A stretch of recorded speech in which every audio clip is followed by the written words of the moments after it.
Hello friends, this Sanjay Yadav. Welcome on our YouTube channel. आज हम discuss करेंगे fine splitting, that is zero field splitting, जिससे हमको क्या मिलते हैं, फाइन लाइंस मिलते हैं। ठीक है, इससे पहले हम hyper fine lines, that means hyper fine spectra, hyper fine splitting और आपका सुपर फाइन स्प्लिटिंग, ये सभी चीजें हम कवर कर चुके हैं। उसी में अब हम आज डिस्कस करेंगे फाइन स्प्लिटिंग क्या होता है, जिसके कारण हमको फाइन लाइंस मिलते हैं। तो इसमें अगर आप ध्यान दिए होंगे तो अभी तक हम जितने example hyper fine splitting, super fine splitting में कवर किए हैं, उसमें जो आपके ESR एक्टिव जो सेंटर था वो जो है एक अनपेयर्ड इलेक्ट्रॉन रखता था, जिसके कारण वो पैरामैग्नेटिक नेचर शो करता था। और due to this paramagnetic nature ये जो है ESR स्पेक्ट्रम आपको प्रोवाइड कराता था। लेकिन ऐसे भी तो आपके सैंपल्स होते हैं, ऐसे भी के तो आपके एलिमेंट्स होते हैं जो more than one type of या मोर देन वन आपके अनपेयर्ड इलेक्ट्रॉन रखते हैं, जिसके कारण वो पैरामैग्नेटिक नेचर शो करते हैं। ठीक है, तो ये भी क्या करेंगे, आपके ESR स्पेक्ट्रम शो करेंगे। लेकिन इनका जो ESR स्पेक्ट्रम शो करने का तरीका है थोड़ा सा अलग होता है। ठीक है, इनमें जो है आप नॉर्मल तरीके से, जैसे कि आप दूसरे चीजों में अभी तक जो पढ़े हैं, वैसे अगर आप लाइंस ऑब्टेन करने की कोशिश करेंगे तो आप ये जो है उतने ही लाइंस नहीं मिलेंगे, आपको वेरिएशन इनमें मिल जाएगा। तो फाइन लाइंस कैसे मिलते हैं, हाइपर फाइन लाइंस कैसे मिलते हैं, सुपर फाइन लाइंस कैसे मिलते हैं, ये जो है आपके इनके बीच आपको डिफरेंशिएशन करना आना चाहिए कि इन दोनों में क्या वेरिएशन है, इन तीनों में क्या क्या डिफरेंस है। ठीक है, तो चलिए बात करते हैं zero field splitting. Zero field splitting, zero field splitting, इसी को ही क्या बोलते हैं, फाइन स्प्लिटिंग। और फाइन स्प्लिटिंग से ही क्या मिलता है आपको, फाइन लाइन मिलता है। अब मैं बात करूं एंड क्रेमर्स डिजनरेसी को भी हम यहाँ पर थोड़ा सा डिस्कस कर लेंगे, इसी से रिलेटेड है। ठीक है, तो यहीं पर उसको डिस्कस कर लेंगे, क्रेमर्स डिजनरेसी। लेकिन उससे पहले हम बात करते हैं जीरो फील्ड स्प्लिटिंग की। जीरो फील्ड स्प्लिटिंग का मतलब क्या होता है कि कुछ ऐसे जो सेंटर होते हैं जिनमें more than one electron unpaired होते हैं, या फिर कोई ऐसे डाइमर जिनमें दोनों ही आपके जो मोनोमर होते हैं वो आपके एक एक अनपेयर्ड इलेक्ट्रॉन रखते हैं। तो उस कंडीशन में क्या होता है, ये जो आपके अनपेयर्ड इलेक्ट्रॉन होते हैं वो जैसे ही एक से ज्यादा होते हैं एक इंटरनल मैग्नेटिक फील्ड क्रिएट करते हैं। इंटरनल मैग्नेटिक फील्ड को मैं डेल H नॉट से यहाँ पर शो करूंगा। और ये इंटरनल मैग्नेटिक फील्ड क्या कर देता है, जो स्पिन डिजनरेसी होती है किसी सिस्टम की, उसको रिजॉल्व कर देता है। और डिजनरेसी का, स्पिन डिजनरेसी का इंटरनल मैग्नेटिक फील्ड के कारण ही रिजॉल्व होना, यही कहलाता है आपका जीरो फील्ड स्प्लिटिंग और फाइन स्प्लिटिंग। होता क्या है कि अभी तक मैं कोई भी जो आपका अप्लाइड मैग्नेटिक फील्ड अप्लाई नहीं किए हैं, तो ये जो है डिजनरेसी रिजॉल्व होना नहीं चाहिए था। लेकिन बिना अप्लाइड मैग्नेटिक फील्ड के भी ये क्या हो जाते हैं, रिजॉल्व हो जाते हैं। और ये क्यों होता है, due to internal magnetic field. और ये क्यों, कैसे क्रिएट होते हैं, जब किसी सेंटर में आपके more than one electron unpaired हो तो ये इंटरनल मैग्नेटिक फील्ड क्रिएट हो जाता है, जो आपकी स्पिन डिजनरेसी को रिजॉल्व कर देता है।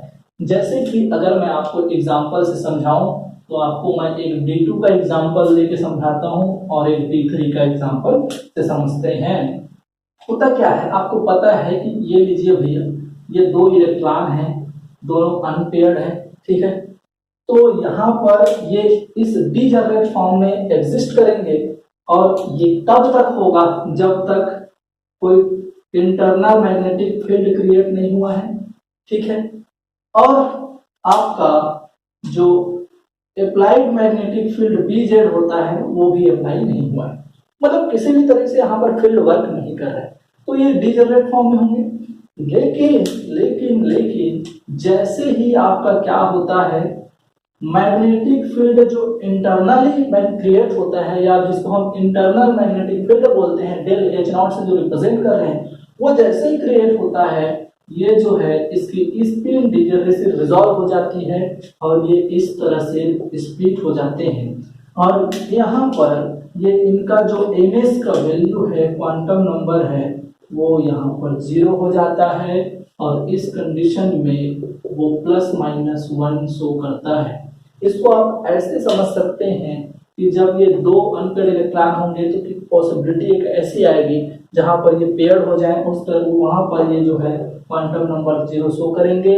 लेकिन जब दोनों ही जो है क्लॉकवाइज अलाइनमेंट रखते हो, ओरिएंटेशन रखते हो, तो वहां पर ये +1 होगा, और जब दोनों ही एंटी क्लॉकवाइज आपका ओरिएंटेशन रखें तो वहां पर -1 होगा।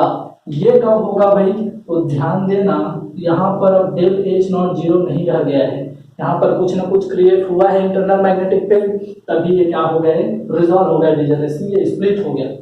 लेकिन अभी भी आपका अप्लाइड मैग्नेटिक फील्ड 0 है, मतलब मैं किसी भी तरह से अभी अप्लाई नहीं किया हूँ फील्ड, ठीक है। चलिए, लेकिन जब मैं क्या करूंगा, मैग्नेटिक फील्ड जो है अप्लाई करूंगा एक्सटर्नली, बाहर से मैं एक मैग्नेटिक फील्ड जब क्रिएट करूंगा, तो उस कंडीशन में ये जो आपका डिजनरेटेड लेवल है वो फर्दर क्या हो जाएगा, रिजॉल्व हो जाएगा, स्प्लिट हो जाएगा। और वो क्या होगा, तो ध्यान देना, यहाँ पर ये जो है यही रहने वाला है, 0 तो वही रहेगा भैया, वो कहाँ स्प्लिट होगा, और ये यहाँ आपका एक एनर्जी लेवल और एक एनर्जी लेवल यहाँ। अब इसको मैं कैसे आपका रिप्रेजेंट करूंगा, तो ध्यान देना, ये जो है आपका ये इसका है, ठीक है, और इसका जो है आपका -1, ये आपका -1 वाला हो जाएगा, और ये हो जाएगा आपका +1।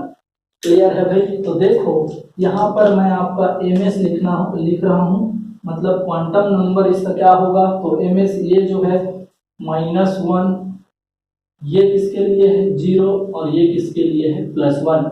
देख लीजिए, लोअर जो क्वांटम नंबर है वो आपका नीचे है, और हायर क्वांटम नंबर जो है ऊपर है। क्लियर है भाई? अब हम आगे बढ़ते हैं और देखते हैं कि कौन कौन से ट्रांजिशंस यहाँ पर अलाउड हैं। और मैं क्या बोला, यहाँ पर कंडीशंस क्या हो गई, ये यहाँ तो ना तो डेल H नॉट 0 है, यहाँ पर क्रिएट हो गया था भाई, तो ये तो 0 नहीं है, और ये BZ भी अब 0 नहीं है, मतलब एक्सटर्नल मैग्नेटिक फील्ड मैं अप्लाई किया हूँ तब ये स्प्लिटिंग मेरे को मिला है।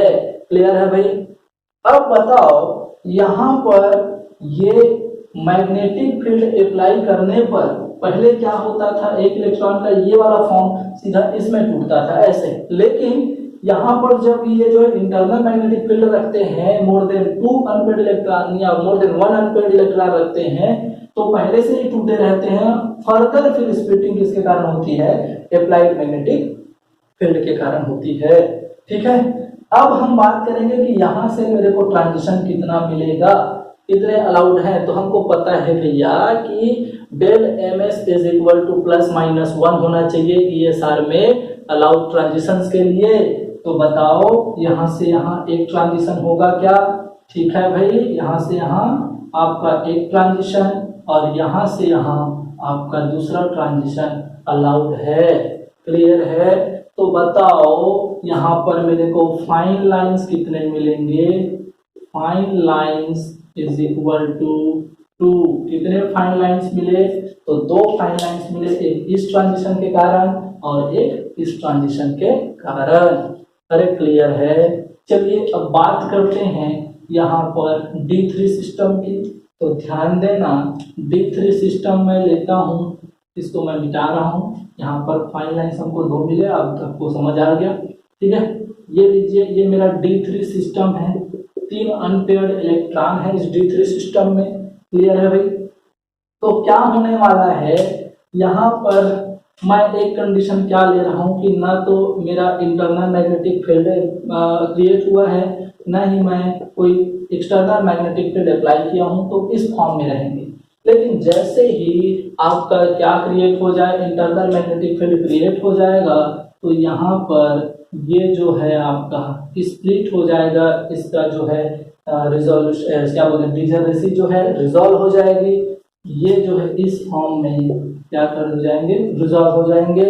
और यहाँ पर अगर मैं क्वांटम नंबर को शो करूँ तो ध्यान देना, यहाँ पर ms जो है, एक कंडीशन तो ये हो सकता है कि ±½ बने, और दूसरा कंडीशन क्या हो सकता है कि ms जो है ±3/2 बने।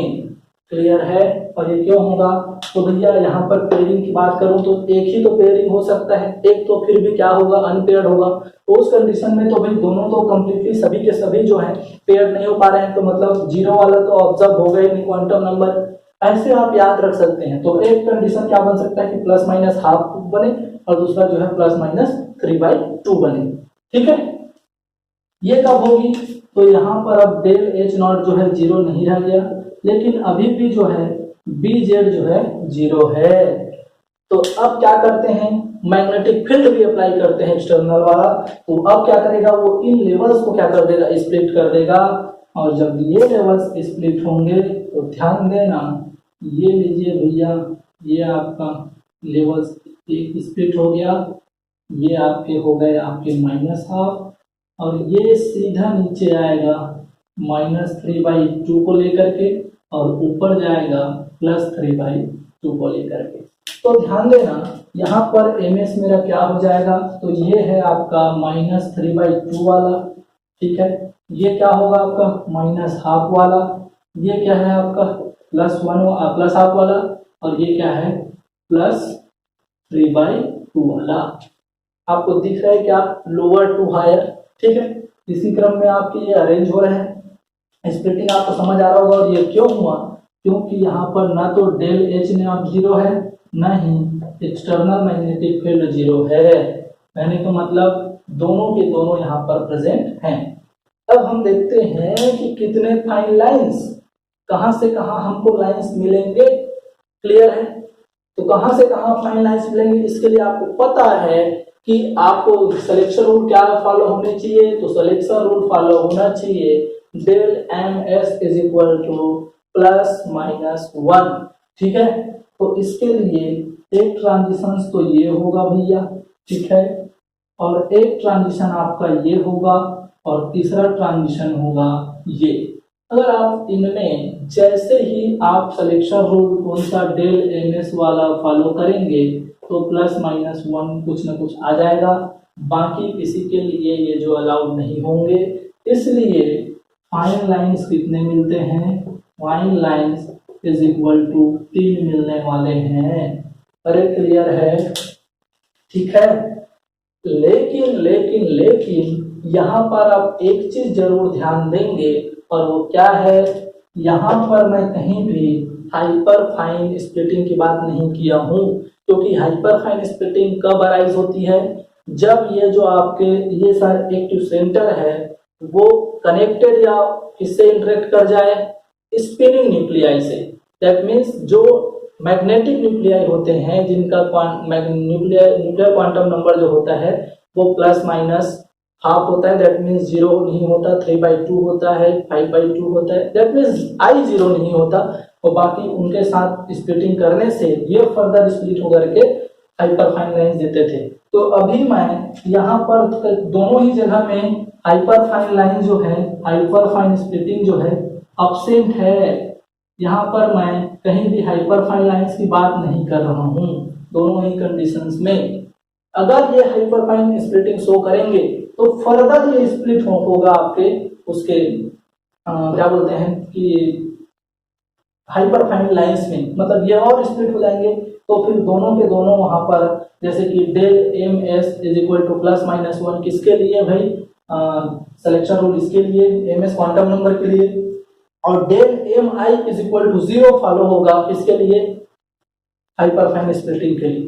तो ये सब चीजें मैं पहले भी डिस्कस कर चुका हूँ। ठीक है, यहाँ पर आपको कंफ्यूजन नहीं होना चाहिए, इसलिए मैं यहाँ पर आपको थोड़ा सा और ब्रीफ कर रहा हूँ। ठीक है भाई, ये बात हुई आपके ट्रांजिशंस की। लेकिन अगर मैं बात करूं यहाँ से, हमको एक चीज यहाँ से हम कंक्लूड कर सकते हैं, और वो कंक्लूड क्या होगा भैया, तो ध्यान देना, यहाँ पर 2 अनपेयर्ड इलेक्ट्रॉन थे तो 2 फाइन लाइंस मिले मेरे को।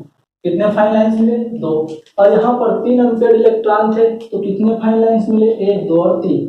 तो ये ध्यान लगा सकते हैं क्या कि यहाँ पर जितने अनपेयर्ड इलेक्ट्रॉन हो रहे हैं उतने ही हमको क्या मिल रहे हैं, फाइन लाइंस। अरे क्लियर है, तो जितने फाइन लाइंस मिल रहे हैं उतने ही अनपेयर्ड इलेक्ट्रॉन है। तो हम कॉन्सेप्ट क्या बना देंगे, अरे कॉन्सेप्ट क्या बना देंगे, तो ध्यान देना, हम एक कॉन्सेप्ट ये बना सकते हैं क्या number of fine lines is equal to number of unpaired electron.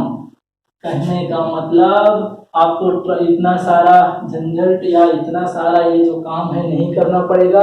अगर आप कितने अनपेयर्ड इलेक्ट्रॉन है ये कैलकुलेट कर लेते हैं सही तरीके से, तो वहां पर आप सीधे ही उतने ही फाइन लाइंस बता करके आसानी से क्वेश्चन को सॉल्व कर सकते हैं। क्लियर हुआ क्या भाई? ये सब क्लियर हुआ क्या? ठीक है, अब मैं बात करता हूँ D5 सिस्टम। ठीक है, बात करते हैं D5 सिस्टम की। अब D5 सिस्टम में भी यही होने वाला है क्या भाई? क्या होने वाला है? तो देखिए, आप ध्यान देना, D5 सिस्टम। अब D5 सिस्टम होगा तो यहाँ पर 5 होंगे, ये लीजिए। अब जब 5 होंगे तो इनका स्प्लिटिंग पैटर्न क्या होगा? तो ध्यान देना, ये जो है इस तरह से स्प्लिट होंगे। ठीक है, क्या क्या क्वांटम नंबर होगा? इसको मिटा देते हैं।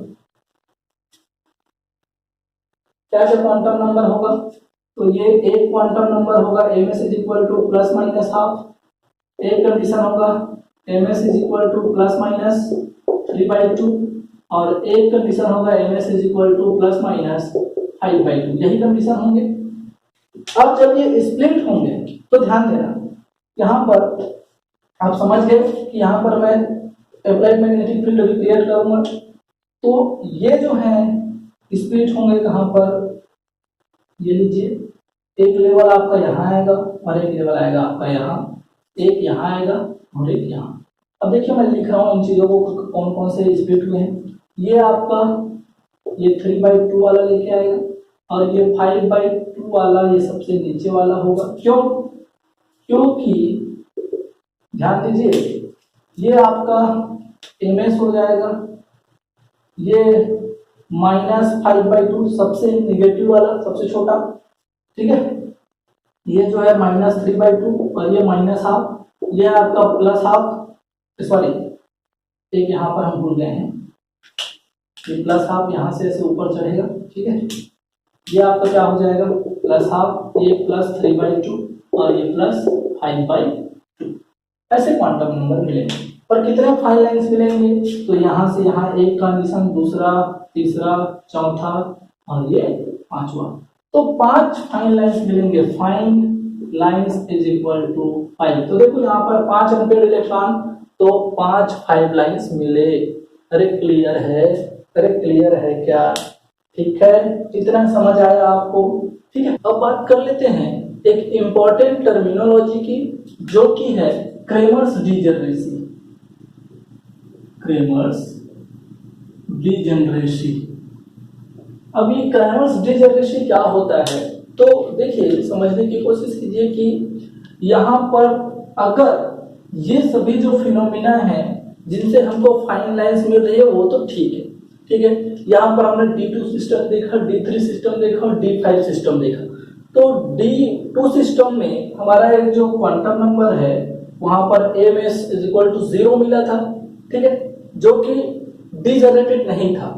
ठीक है, लेकिन अगर मैं ध्यान दूं तो D3 और D5 जो है, यहाँ पर ये जो D3 और D5 इनके लिए जब मैं फाइन स्प्लिटिंग देख रहा हूँ, जीरो फील्ड स्प्लिटिंग देख रहा हूँ, तो अभी भी जो है इसके डिजनरेसी रिजॉल्व होने के बाद भी ये जो एनर्जी लेवल्स हैं वो डबली डिजनरेटेड है।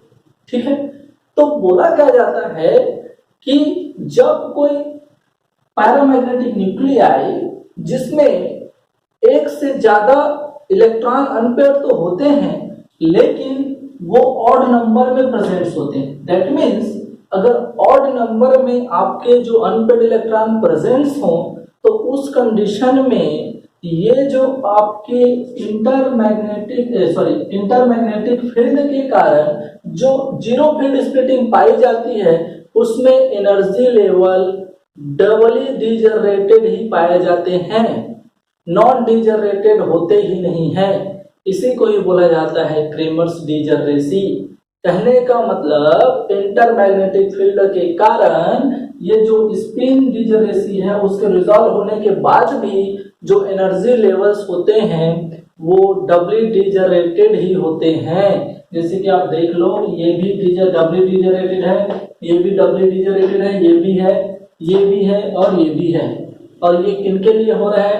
D3, D5, वैसे D7 की बात कर लें, D9 की बात कर लें, तो ऑड नंबर वाले जो आपके इलेक्ट्रॉन अनपेयर्ड होंगे तो वहां पर ये जो है एनर्जी लेवल हमेशा डबली डिजनरेटेड में स्प्लिटेड मिलेंगे। क्लियर है भाई? तो इसके लिए ध्यान देना, यहाँ पर ये वाला एनर्जी लेवल डबली डिजनरेटेड ये भी है और ये भी है, ठीक है, यहाँ ये और ये है। तो इसके लिए क्या बोला जाता है कि यहाँ पर आपको अगर पूछता है कि क्रेमर्स डबलेट कितने हैं, नंबर ऑफ क्रेमर्स डबलेट, तो बताओ इसके लिए 1, 2 और 3। D5 सिस्टम के लिए कितने क्रेमर्स डबलेट मिलते हैं आपको? 3। वैसे ही D3 सिस्टम के लिए कितने क्रेमर्स डबलेट मिले? तो यहाँ पर आपके क्रेमर्स डबलेट की संख्या जो है, Kramers doublet is equal to है 2, 1 और ये 2। इसे ही बोलते हैं क्रेमर्स डिजनरेसी। क्लियर है? तो यहाँ पर आप इन चीजों को भी आप क्वेश्चन सॉल्व कर सकते हैं अगर आपको क्रेमर्स डबलेट के बारे में पूछा जाता है। ठीक है, इसके बाद मैं आपको एक एग्जांपल्स के माध्यम से आपको मैं फाइन स्प्लिटिंग और हाइपर फाइन स्प्लिटिंग में थोड़ा सा रिलेशन बताता हूँ कि ऐसा नहीं है कि फाइन स्प्लिटिंग होने के बाद आपको हाइपर फाइन स्प्लिटिंग नहीं मिलेगा। अभी तक की जो घटना थी ये भैया, ये क्या थी? फाइन स्प्लिटिंग खुद के इंटरमैग्नेटिक फील्ड के कारण थी। ठीक है, जिसको आप अप्लाइड मैग्नेटिक फील्ड में रखते हैं तो ये फर्दर स्प्लिट हो जाते हैं। अब ये लाइन फर्दर स्प्लिट हो सकते हैं हाइपर फाइन स्प्लिटिंग में अगर ये जो स्पिनिंग इलेक्ट्रॉन है वो इंटरेक्ट हो जाए न्यूक्लियर स्पिन से। दैट मीन्स जिनका आई जो है, जो न्यूक्लियर क्वांटम नंबर है, 0 ना होता। क्लियर है? तो देखिए एक एग्जांपल से हम इन चीजों को समझने की कोशिश करते हैं। ठीक है भाई, चलिए, जिसमें हम एग्जांपल लेते हैं मैग्नीज का 2+ कॉम्प्लेक्स। चलिए, एग्जांपल है आपका मैग्नीज 2+। अब आपको पता है कि मैग्नीज जो होता है भैया उसका आई क्या होता है? मैग्नीज का आई जो होता है वो 5/2 होता है। क्लियर है? तो ध्यान देना, सबसे पहले बात कि यहाँ पर नंबर ऑफ अनपेयर्ड इलेक्ट्रॉन, अरे नंबर ऑफ अनपेयर्ड इलेक्ट्रॉन कितने? तो D5 होगा क्या? अरे Mn2+ में कितने इलेक्ट्रॉन? D5। D5 में सभी के सभी क्या होंगे? अनपेयर्ड होंगे क्या भाई? ये लीजिए, सभी के सभी अनपेयर्ड। तो मैं क्या बोला कि number of unpaired electron is equal to 5। तो बताओ भैया इज इक्वल टू क्या होते हैं? Fine lines. फाइन लाइंस की संख्या कितनी होती है? फाइन लाइंस जो है इसके कारण मिलता है, फाइन स्प्लिटिंग के कारण। फाइन स्प्लिटिंग क्यों हो रहा है? क्योंकि यहाँ पर एक से अधिक अनपेयर्ड इलेक्ट्रॉन है। अब फाइन लाइन कैसे हम आइडेंटिफाई करते हैं? तो एक मैट्रिक्स बताया था कि जितने अनपेयर्ड इलेक्ट्रॉन होंगे उतने ही क्या मिलेंगे आपको? Fine lines. क्लियर है? ठीक है। अब अगर मैं बात करूं number of hyper fine lines या आप बोल सकते हैं हाइपर फाइन स्प्लिटिंग, तो ये होता है आपका फाइन लाइंस इनटू 2ni+1। क्यों? क्योंकि ये जो है 2ni+1 वाले फार्मूले से सभी फाइन लाइंस को क्या कर देगा? फर्दर स्प्लिट कर देगा। तो फाइन लाइन मिला है आपको 5 और ये जो है 2, n का संख्या एक मैग्नीज है 1, आई क्या होता है इसका? 5/2 + 1 सॉल्व करेंगे तो ये क्या हो जाएगा? 5 + 1 = 6 = 30 लाइन्स। ये लो रे भैया। ठीक है, कितने आपको हाइपर फाइन स्प्लिटिंग मिले? तो इसमें हमको मिलेंगे 30 लाइंस। ESR की स्पेक्ट्रम में 30 लाइंस आपको ESR के मिलेंगे, जिसमें से अगर वो फाइन लाइंस बस पूछता है तो फाइन लाइन बस पूछता है तो क्या लिखना है आंसर आपको? 5 फाइन लाइंस मिलते हैं। लेकिन अगर वो पूछता है कि कितने हाइपर फाइन लाइन, जिसको वो सुपर फाइन लाइंस भी बोल सकता है, तो उस कंडीशन में आपका आंसर क्या होगा, 30 लाइंस। तो इस तरीके से आपको थोड़ा सा डिफरेंशिएट करने आना चाहिए किनके बीच की कब हम फाइन लाइंस बोलेंगे, कब हाइपर फाइन लाइंस, कब सुपर फाइन लाइंस। तो ये था जिसमें हमने सभी चीज कवर कर चुके हैं, जिसमें हाइपर फाइन स्प्लिटिंग भी हो गया, सुपर फाइन स्प्लिटिंग भी हो गया, फाइन लाइन स्प्लिटिंग भी हो गया, जीरो फील्ड स्प्लिटिंग भी हो गया, क्रेमर्स डिजर्सी भी हो गया। तो इनके बीच में आपको रिलेशंस भी बता दिए कि कैसे इन चीजों में आपको डिफरेंशिएट करना है। आई होप कि आपको वीडियो पसंद आया होगा। वीडियो को लाइक कीजिए, ज़्यादा से ज़्यादा शेयर कीजिए। अगर अभी तक चैनल को आपको सब्सक्राइब नहीं किया है तो ज़्यादा से चैनल को सब्सक्राइब कर लीजिए। Thank you for watching.